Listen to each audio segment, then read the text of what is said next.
The legend of Ranger Elias Mason was whispered among park staff for years, a grim tale of isolation, madness, and a forest that never forgot. Deep in the heart of Blackstone National Park, Elias patrolled the desolate North Quadrant, a sprawling wilderness so untouched it seemed frozen in time. Few ventured there. Even fewer returned. Elias had worked the park for over 20 years, a solitary figure with piercing eyes and a gait as steady as the rivers he guarded. Colleagues spoke of his uncanny ability to navigate the forest, even in the densest fog or dead of night. But what truly set him apart was his unwavering commitment to the rules. Elias lived by the book, a trait that earned him respect and unease. One autumn evening, a rookie ranger named Sarah joined Elias for a routine patrol. She had heard the stories but dismissed them as campfire tales. The fading light cast long shadows, and the forest seemed to breathe around them, the crisp air alive with whispers carried by the wind. As they walked, Elias stopped abruptly, his hand raised. "Do you feel it?" he asked, his voice low and gravelly. Sarah hesitated. "Feel what?" "The forest. It watches." Before she could respond, Elias pressed on, his strides longer, faster. Sarah struggled to keep up, the weight of the silence pressing on her. The deeper they ventured, the more unnatural the forest felt. The trees twisted grotesquely, their bark scarred with symbols she didn't recognize. She asked Elias about them, but he only muttered, "Warnings, old ones." As night fell, the temperature plummeted. They reached a clearing where a decrepit cabin stood, its roof caved in and walls blackened as if by fire. Elias gestured for Sarah to stay back as he approached the structure. She obeyed, her flashlight sweeping the perimeter. The beam caught a glint of something, a set of eyes reflecting the light. Heart pounding, she turned, but the eyes were gone. Inside the cabin, Elias found remnants of a life long forgotten. A rusted lantern, a rotting journal, and claw marks raking the walls. He flipped open the journal, its pages brittle and ink-smeared, but the words were legible enough to send a chill through him. "They come at dusk. They wear the faces of those you trust." Elias returned to Sarah, his face pale. "We're leaving. Now." The urgency in his voice left no room for argument. They retraced their steps, but the forest had changed. Paths that were once clear were now tangled with thorns. The moonlight barely penetrated the canopy, and an oppressive silence enveloped them, broken only by the crunch of leaves underfoot. Then came the laughter. It started faint, like a child's giggle, but grew louder, echoing around them. Sarah's flashlight flickered, and she felt Elias's grip on her arm tighten. She turned to him, but his face was unreadable, his eyes scanning the darkness. "Keep walking," he whispered. "Don't look back." The laughter morphed into a chorus of voices, each one mimicking Sarah's name. Her resolve faltered, and she glanced over her shoulder. What she saw stopped her heart. Figures emerging from the shadows, their features shifting like smoke. One of them wore her own face, its lips curled in a sinister smile. "Sarah, hurry!" Elias barked, snapping her out of her trance. They broke into a run, the forest closing in around them. The voices grew louder, more distorted, a cacophony of mockery and malice. Sarah stumbled, and Elias hauled her to her feet, his own breathing labored. Finally, they burst into a clearing where Elias's truck waited. He shoved Sarah inside, slammed the door, and started the engine. As they sped away, Sarah looked back through the rear window. The figures stood at the tree line, watching. One of them raised a hand in a mocking wave. When they reached the ranger station, Elias locked every door and window, his hands trembling. Sarah tried to make sense of what had happened, but Elias offered no explanation, only a warning. "Don't speak of this. Not to anyone." Sarah never returned to the North Quadrant. She left the Park Service altogether, but the memories haunted her dreams. As for Elias, he continued his solitary patrols, though he was never the same. The other rangers noticed his decline, the hollow eyes, the muttered conversations with unseen entities. One winter night, Elias didn't return from his shift. A search party was dispatched, but all they found was his hat, placed neatly on a tree stump in the North Quadrant. The forest swallowed him whole, as it had so many others. To this day, visitors report strange occurrences in Blackstone's northern woods. Whispers in the wind, laughter with no source, and figures that vanish when approached. The legend of Ranger Elias Mason endures, a chilling reminder of the forest's unforgiving depths and the secrets that should never be disturbed. Story number 2. The moon hung high above Whispering Pines National Forest, casting an eerie glow over the endless sea of trees. The forest was a remote and sprawling expanse of wilderness, so vast that parts of it were still unmapped. For decades, the locals had shared hushed tales of people who wandered too deep and never returned, but those stories had been dismissed as folklore until the rangers began disappearing. Ethan Crowley was the last ranger assigned to Whispering Pines. The Park Service deemed the area low priority after the unexplained disappearances of 6 staff members over 5 years. Ethan didn't mind the solitude. He'd always been drawn to the quiet and the dark. But Whispering Pines was different. Something about the forest unsettled him, as if the land itself pulsed with a malevolent life. On his second week alone in the park, Ethan received a radio call just before midnight. Static hissed and crackled, then a voice emerged, faint and strained. "Help me, it's out here. It's watching me." The signal cut out abruptly. Ethan's heart pounded as he grabbed his flashlight and rifle. The voice wasn't familiar, and no visitors had registered for the past week. Still, someone was clearly in trouble. Against every instinct screaming at him to stay put, Ethan ventured into the woods. The deeper he went, the stranger the forest became. The towering pines seemed to lean inward, their branches knitting together to block the moonlight. The air grew colder, thick with the scent of damp earth and decay. Shadows flickered at the edges of his vision, but when he turned his flashlight, there was nothing there. Ethan called out, his voice swallowed by the oppressive silence. He felt the forest shift around him, the crunch of leaves beneath his boots growing impossibly loud. Then he saw it. A figure crouched in the distance, illuminated by the weak beam of his flashlight. "Hey!" Ethan shouted, raising his rifle. "Are you okay?" The figure didn't respond. It was huddled on the ground, its back to him. Ethan approached cautiously, his finger hovering over the trigger. As he got closer, he noticed the figure wasn't moving, not breathing, not trembling, just still. "Sir?" Ethan's voice faltered. The figure turned. It wasn't a man. It wasn't anything Ethan could understand. Its face was a grotesque mockery of humanity, with hollow eyes that seemed to bleed darkness and a mouth stretched into an unnatural gaping grin. Its body was thin, too thin, its limbs elongated and wrong. The creature's head tilted as if studying him, and then it moved. No, not moved. Shifted. Its form rippled like smoke, melting and reforming as it stood. Ethan stumbled back, his breath coming in panicked gasps. He fired his rifle, the gunshot echoing through the forest, but the bullet passed through the thing as if it wasn't there. The creature lunged. Ethan ran. Branches clawed at his face and arms as he sprinted blindly through the woods, the sound of distorted laughter ringing in his ears. He didn't dare look back, but he could feel it, the weight of its gaze pressing on him, the vibrations of its unnatural movements. The forest seemed to warp around him, trees twisting and paths looping back on themselves. Finally, Ethan burst into a small clearing. He collapsed to his knees, gasping for air. The laughter had stopped. The silence was suffocating, but he dared to hope he had outrun it. That hope shattered when he realized the clearing wasn't empty. There was a cabin. It stood in the center of the clearing, its wooden walls blackened with age and its windows shattered. A faint, flickering light glowed inside. Against every shred of reason, Ethan found himself drawn to it. Something about the cabin felt familiar. As he approached, he noticed claw marks on the door, deep and jagged. He pushed it open, the hinges groaning in protest. Inside, the cabin was barren except for a single chair and a mirror mounted on the far wall. The flickering light came from a lantern sitting on the floor. And in the mirror, Ethan saw himself, only it wasn't him. The reflection stared back with wide, terrified eyes. His uniform was torn and bloodied, his face pale and gaunt. But the worst part was the thing standing behind him. The creature, its shadowy form blending into the darkness, its grin impossibly wide. Ethan spun around, but the room was empty. When he looked back at the mirror, the reflection was gone. The lantern sputtered and went out, plunging the cabin into darkness.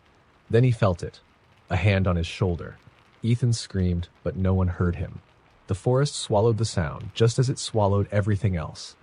The next morning, a search party arrived, alerted by Ethan's missed check-in. They found his radio abandoned in the station, the rifle discarded on the forest floor. But of Ethan, there was no trace, only the faint sound of laughter that seemed to drift on the wind whenever his name was spoken. Whispering Pines remains closed to this day, but the locals know better. The forest doesn't care about boundaries or warnings. It takes what it wants. And sometimes, late at night, You can still hear the crackle of a radio and a voice calling for help. Ethan's voice, lost forever in the shadows. Story number 3. The Devil's Spire was the name the locals gave to the mountain at the heart of Redwood Gorge. Towering over the surrounding forest, it jutted into the sky like a jagged tooth, its cliffs sheer and unscalable. The Park Service rarely patrolled its perimeter. Hikers who ventured too close either turned back with a suffocating sense of dread or vanished without a trace. Ranger Mark Holloway was one of the few who dared to tread near it, but even he didn't go willingly. Mark was summoned one icy winter evening after reports of a distress flare spotted near the base of the spire. The storm had rolled in quickly, blanketing the forest in snow and reducing visibility to near zero.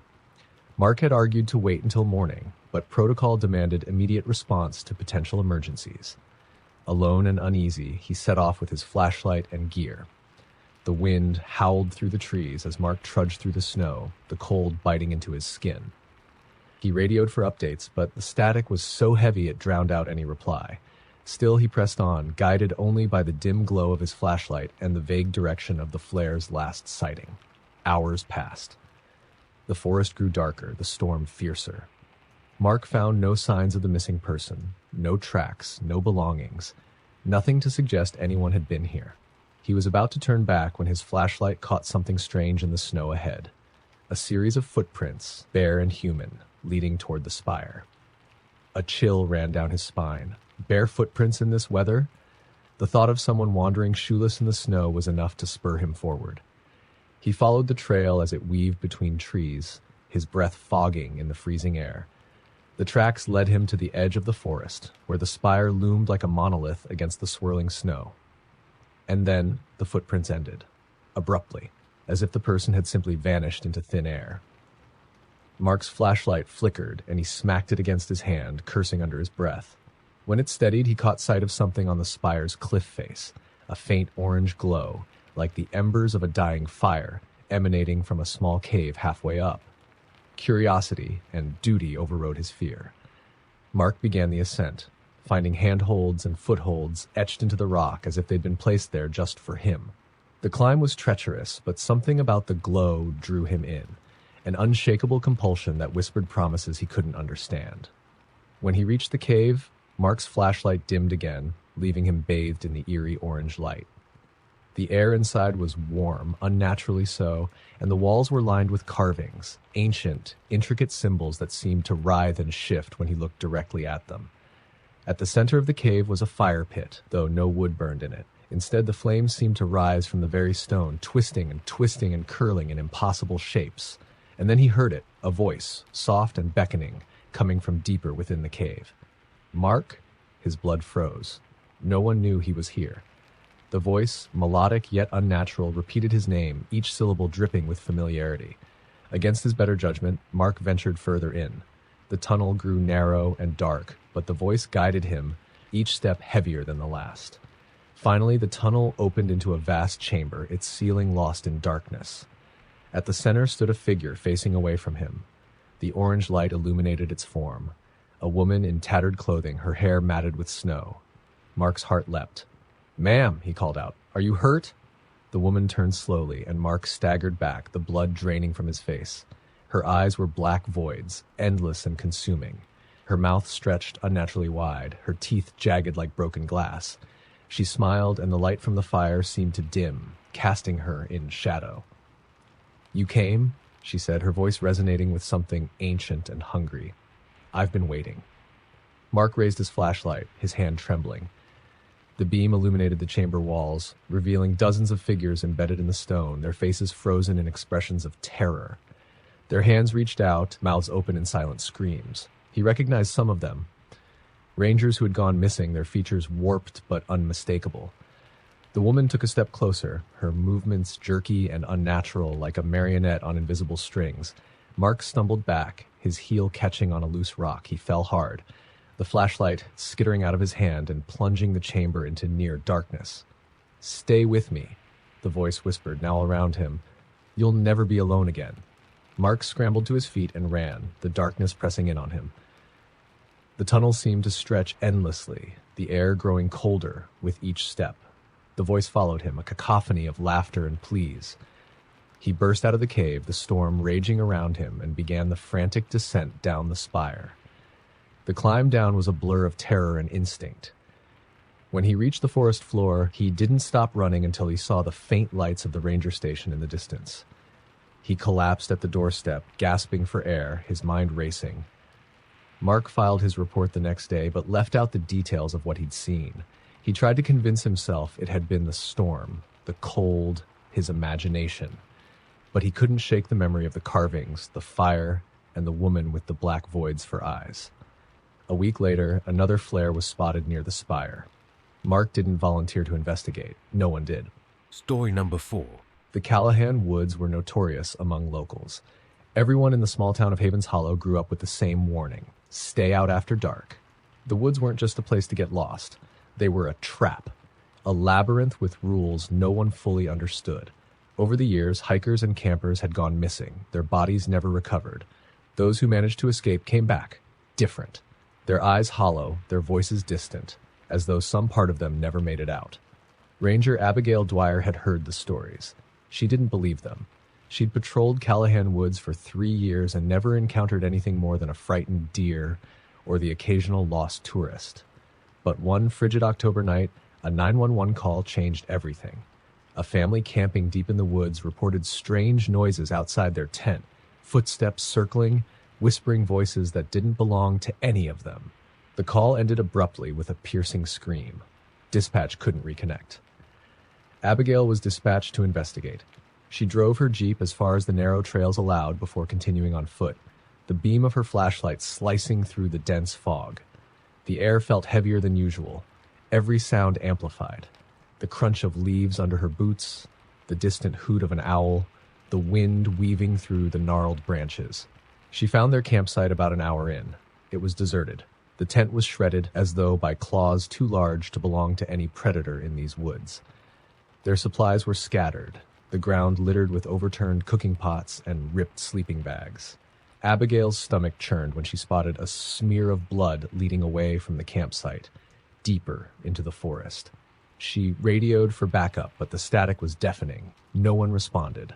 Steeling herself, Abigail followed the blood trail. Her flashlight flickered and the darkness pressed in closer. She tried to convince herself it was just the cold draining the battery, but deep down, she knew better. The trail led her to a clearing where the trees seemed to bend unnaturally, their trunks twisted as if in pain. In the center of the clearing stood a towering oak, its bark blackened and slick with a tar-like substance. The blood ended there. Abigail scanned the area, her breaths quick and shallow. Then she heard it. Faint laughter, soft and melodic, coming from somewhere behind her. She spun around, shining her flashlight wildly, but there was no one there. The laughter grew louder, echoing from every direction, and then it stopped abruptly. Something moved in the shadows. "Hello?" Abigail called out, her voice trembling despite her training. A figure emerged from the darkness, stumbling toward her.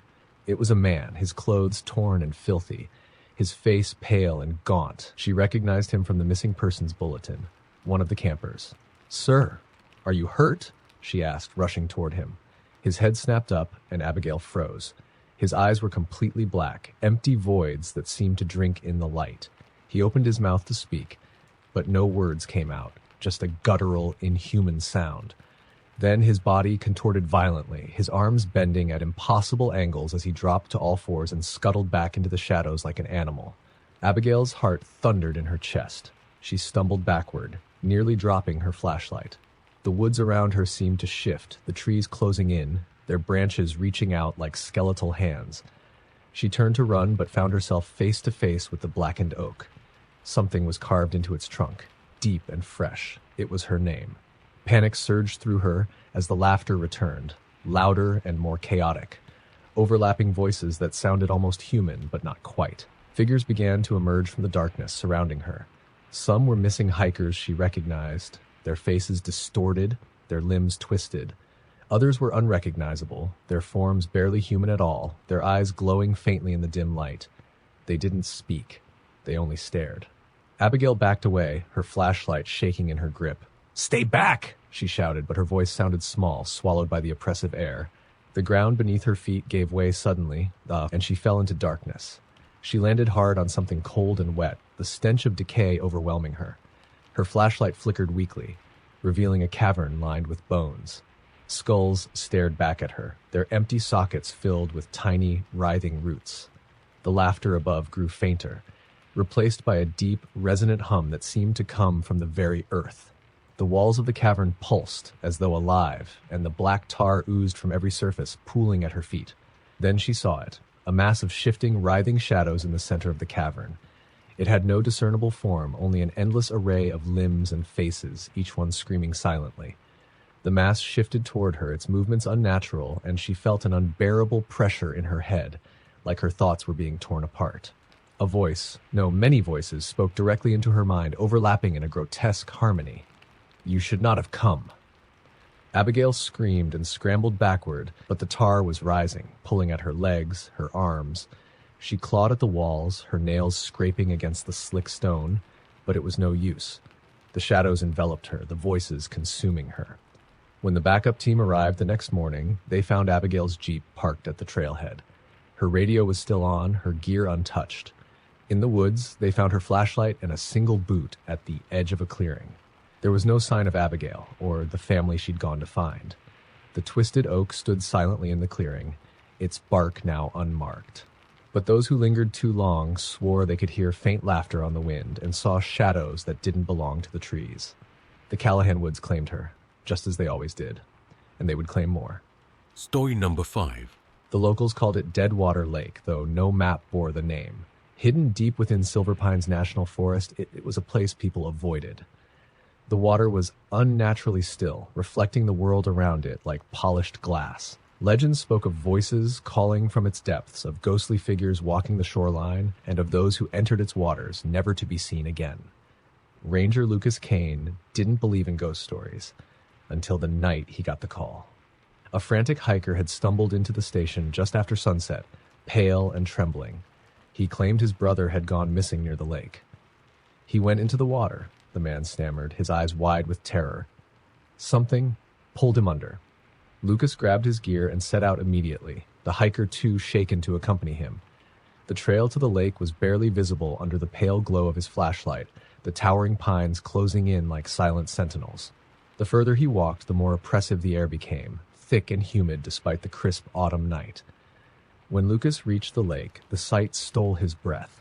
The water was perfectly still, its surface a flawless mirror reflecting the full moon and the jagged silhouettes of the surrounding trees. But it wasn't just the unnatural stillness that unsettled him. It was the silence. No rustling leaves, no chirping crickets, not even the distant call of an owl. Just nothing. He called out, his voice echoing into the void. "Hello? Is anyone out here?" The lake answered with a ripple at its center. Lucas froze, his flashlight beam fixed on the disturbance. The ripple grew, spreading outward, though there was no wind, no visible source. Then something broke the surface. A pale hand, its fingers clawing desperately at the air. Lucas ran to the shoreline, his boots sinking into the muddy bank. He aimed his flashlight at the water and saw a face. A young man, wide-eyed and gasping for air. It had to be the missing brother. Without thinking, Lucas plunged into the icy water. The moment he touched the lake, the world changed. The cold was unlike anything he'd ever felt, slicing through his skin and into his bones. The water wasn't just cold. It was alive. It pulsed around him, tugging him deeper with every stroke.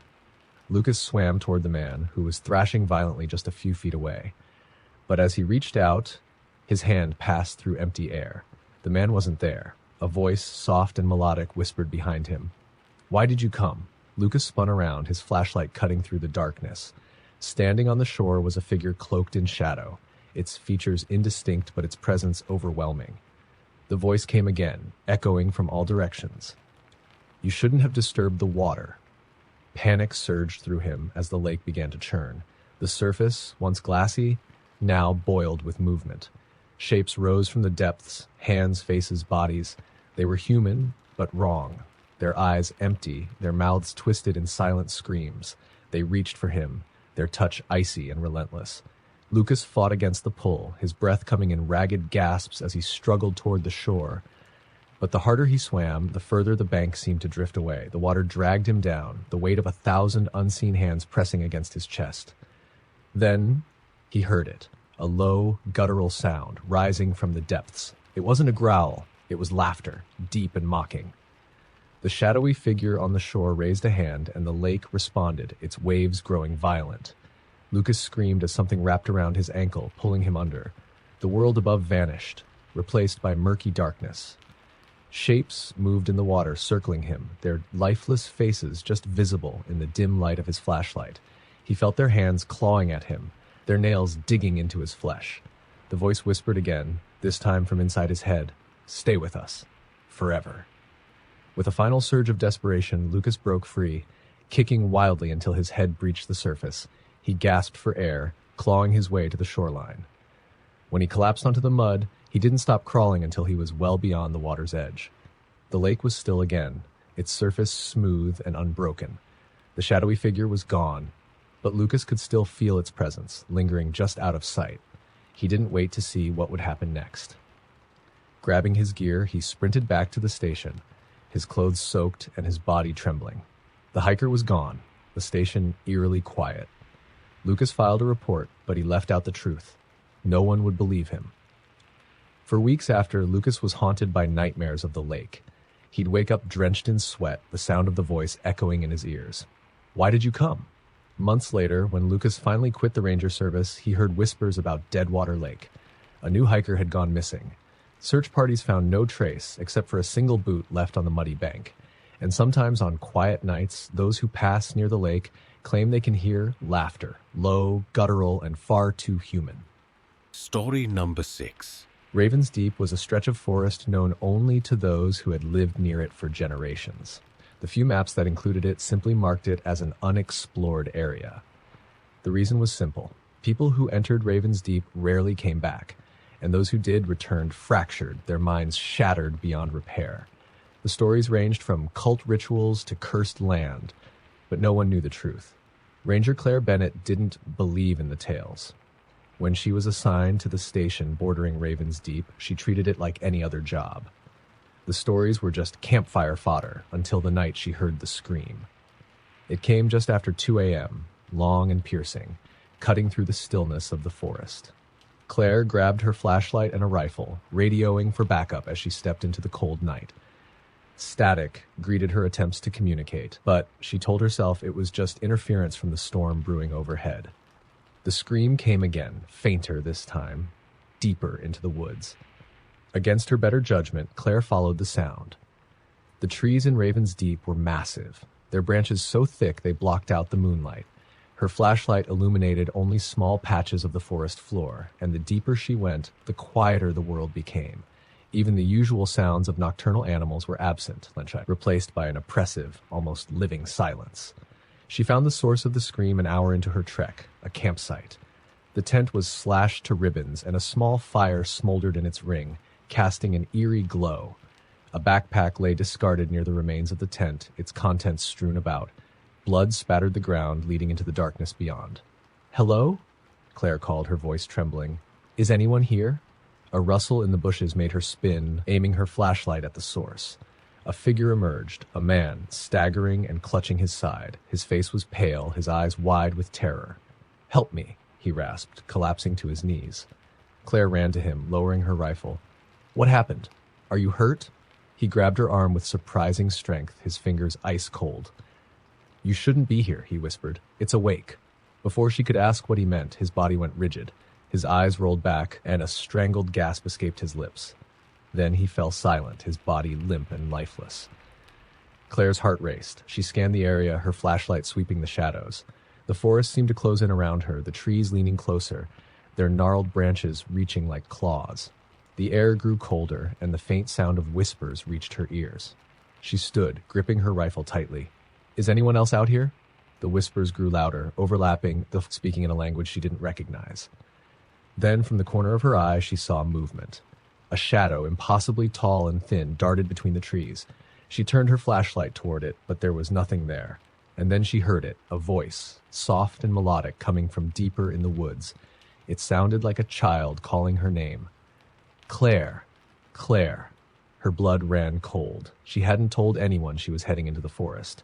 Her name on that voice's lips made her stomach churn. Against every instinct, she took a step forward, drawn by the eerie familiarity of the sound. The whispers stopped abruptly, replaced by a low, guttural growl. The shadow appeared again, closer this time. It wasn't human. Its limbs were too long, its movements too jerky, like a spider learning to walk upright. Its eyes glowed faintly, pinpricks of light in the darkness. It didn't approach her. It simply stared, its head cocked as though studying her. Claire raised her rifle, her finger on the trigger. "Stay back!" she shouted, her voice shaking. The creature didn't move.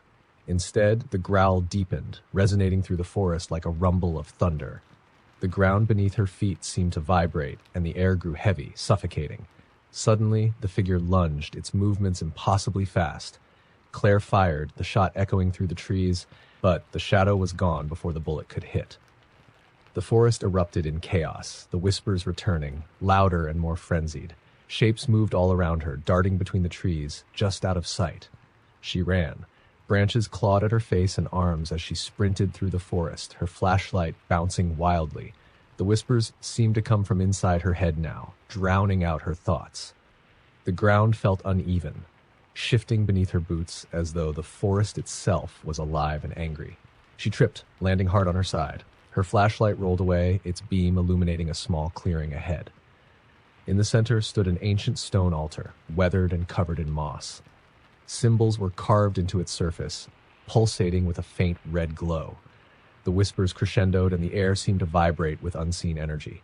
Behind her, the growl returned, louder and closer. Claire turned, her rifle shaking in her hands. The creature was there, towering over her, its glowing eyes locked onto hers.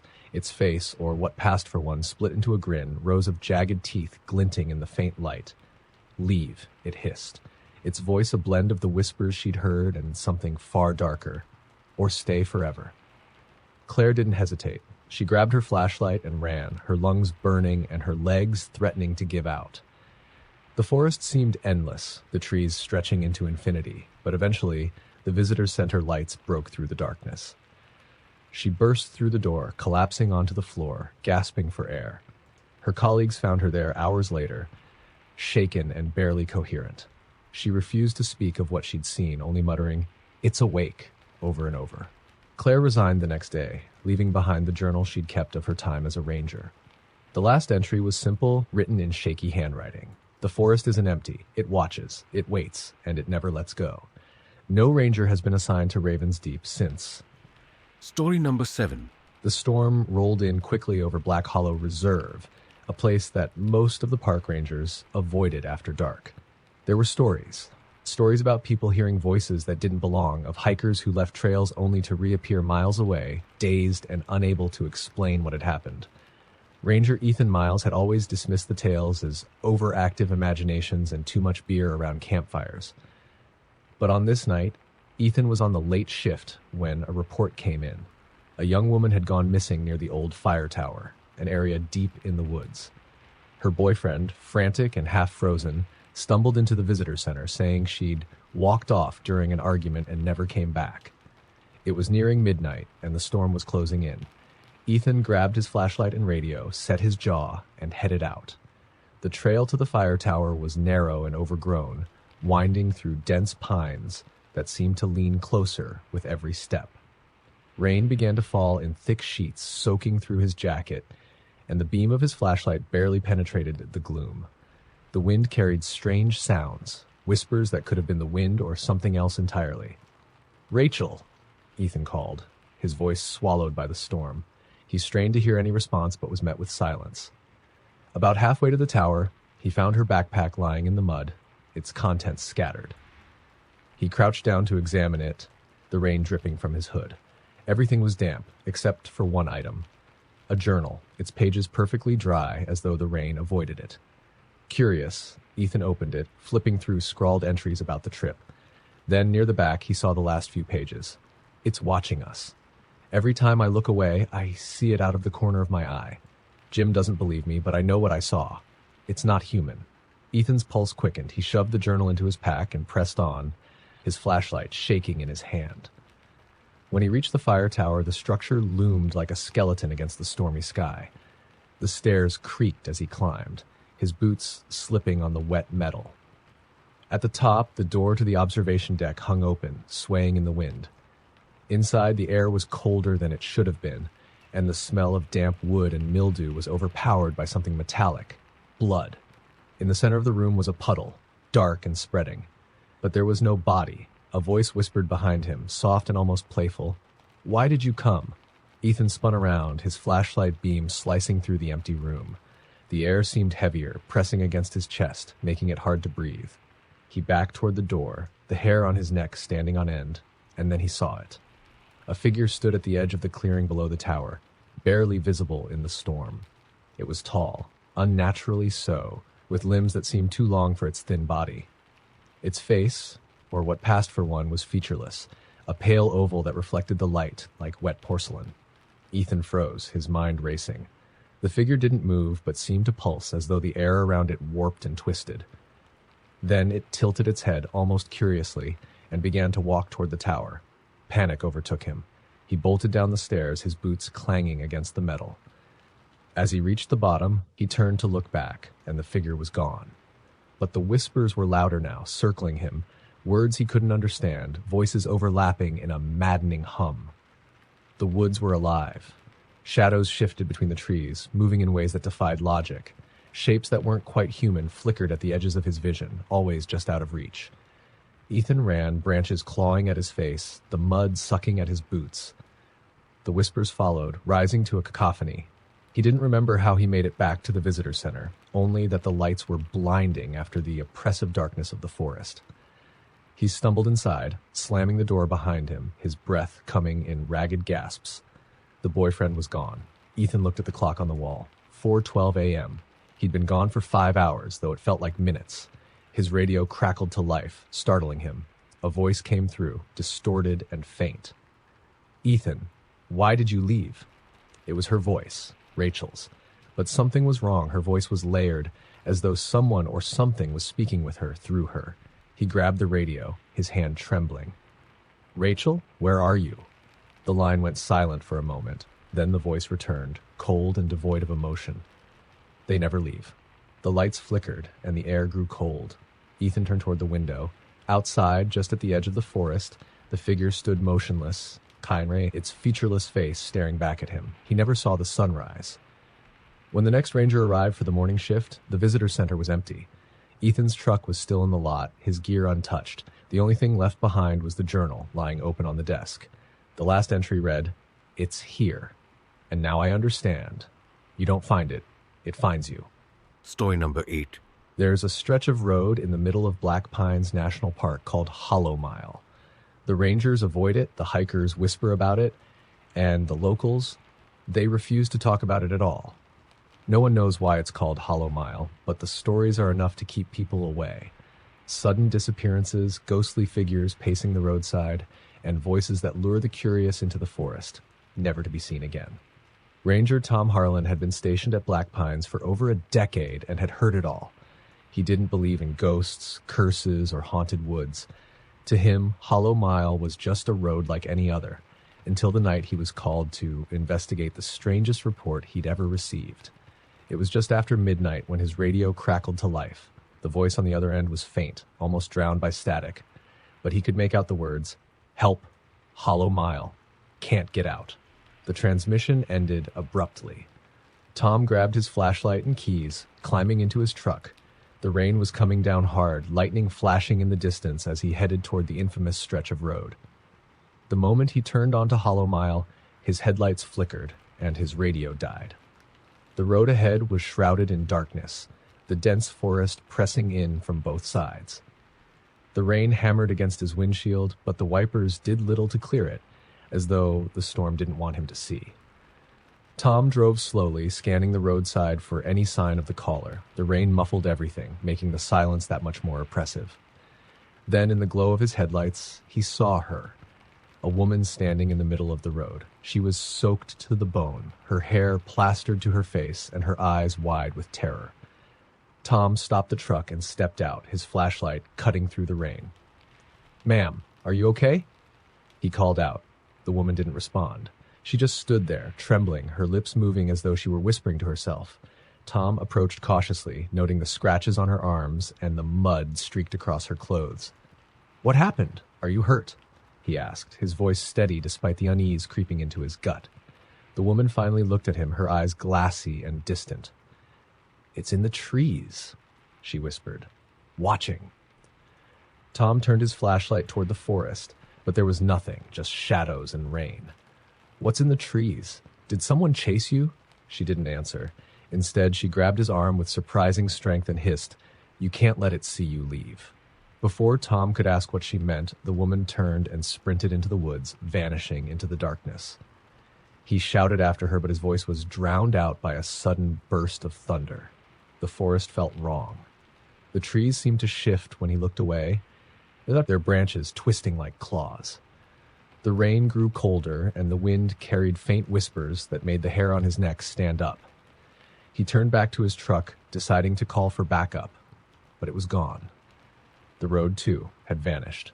Tom stood in the middle of an empty clearing, the forest stretching endlessly in every direction. Panic set in as he tried to orient himself, but every tree looked the same, and the whispers were growing louder, closer. A sound behind him made him whirl around. It was faint at first, a soft scraping like metal on stone. Then, from the shadows, something emerged. It wasn't human. It wasn't animal. It was wrong. Its body was long and sinewy, its limbs too many and too thin, moving like a marionette in the hands of an unskilled puppeteer. Its face, or what could barely be called one, was smooth and featureless, save for a single gaping hole where its mouth should have been. The thing tilted its head, as if curious, and took a step forward.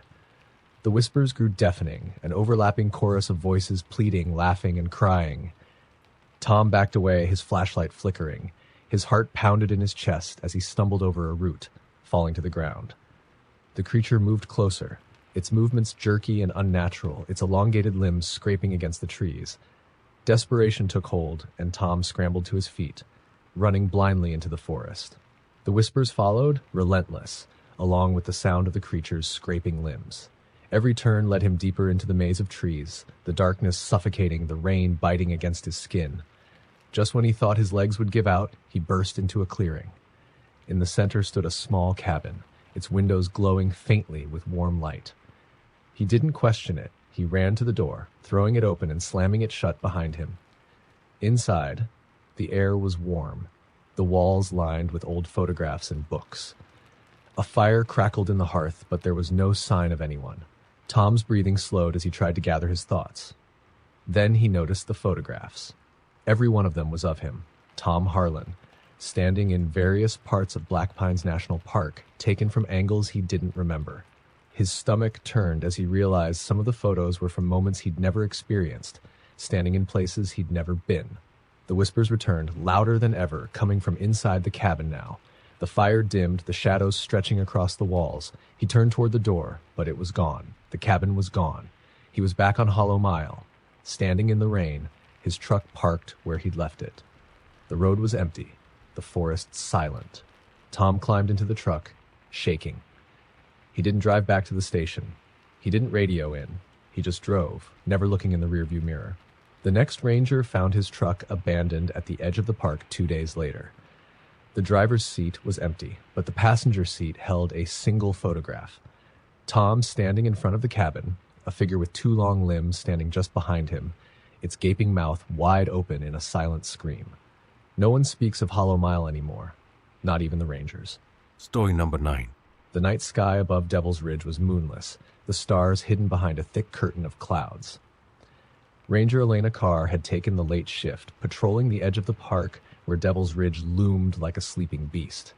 The area had a reputation: disappearances, strange sightings, unnatural howls.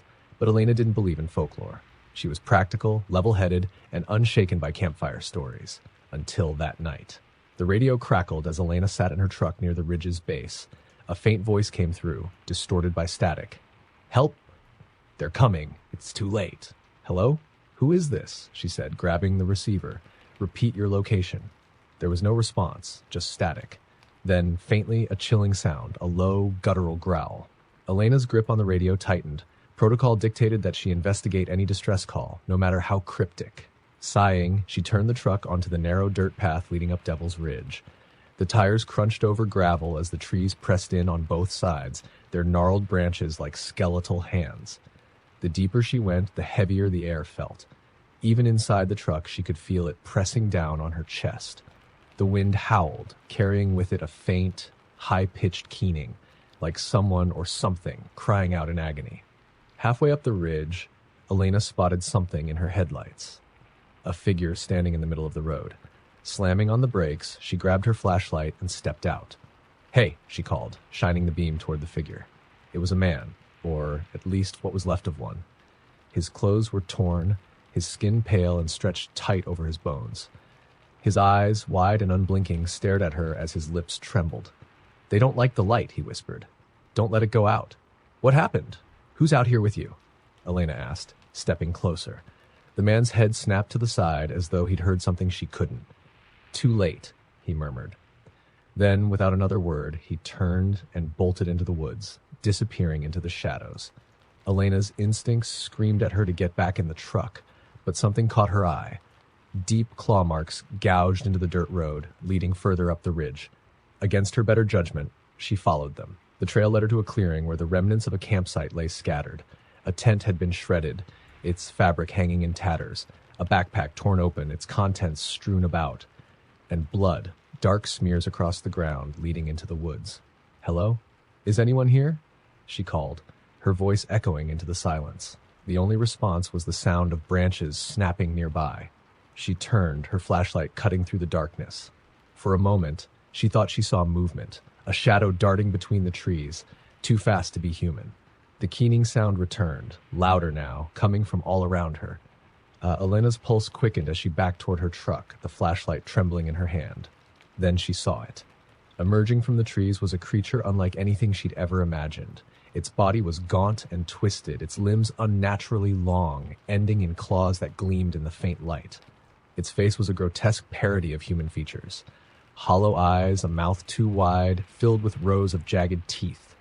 It moved on all fours, its movements jerky, like a puppet with broken strings. Elena froze, her breath caught in her throat. The creature tilted its head, its empty eyes locking onto her. Then it smiled. The keening turned into a deafening roar as the creature lunged. Elena bolted for her truck, her flashlight beam bouncing wildly. She could hear it behind her, its claws scraping against the ground. She reached the vehicle, slamming the door shut just as the creature's claws raked across the metal. The truck rocked violently as it rammed into the side, snarling and screeching. She fumbled with the keys, finally starting the engine. Slamming the truck into reverse, she sped down the dirt road, the creature chasing her, its glowing eyes fixed on her through the rearview mirror. When she reached the main road, the creature stopped abruptly, its form melting back into the shadows. The radio crackled to life, and the same distorted voice from earlier whispered, "You shouldn't have come." Elena didn't stop driving until she reached the ranger station. She reported the incident, but when her colleagues returned to Devil's Ridge the next morning, they found no trace of the creature, the man, or the destroyed campsite. The only evidence was her truck, its side shredded with deep gouges. Elena resigned the next day. She moved far from Black Pines, far from Devil's Ridge, but the keening sound still haunts her dreams. And sometimes when she's alone, she swears she hears it again, waiting.